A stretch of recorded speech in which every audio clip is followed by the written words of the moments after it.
I'm Dr. Cheryl Mvula. I'm a responsible tourism consultant and I've been working with Faversham for several years on their tourism development strategies. The studies show that clearly the way forward for Faversham from a development point of view really much hinged on using tourism to unlock the economic development potential of the area.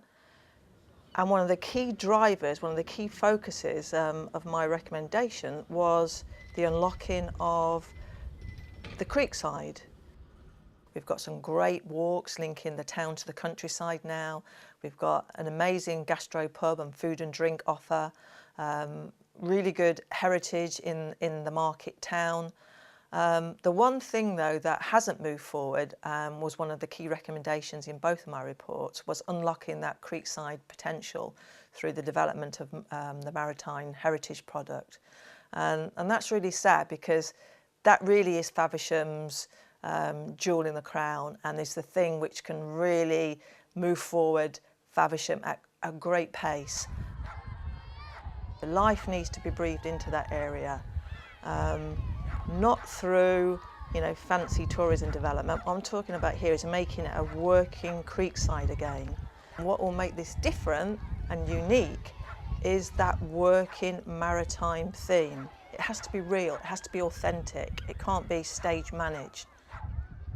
And we've only got to look at places like Whitstable to see the appeal and how the working harbour in Whitstable, for example, has totally rejuvenated Whitstable's fortunes as a tourism destination.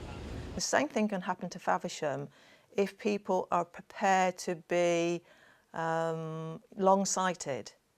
You know how it is in today's world. There's a lot of developers out there who, for short-term gain, to make a fast buck, would love to see the Faversham Creekside develop for, more housing.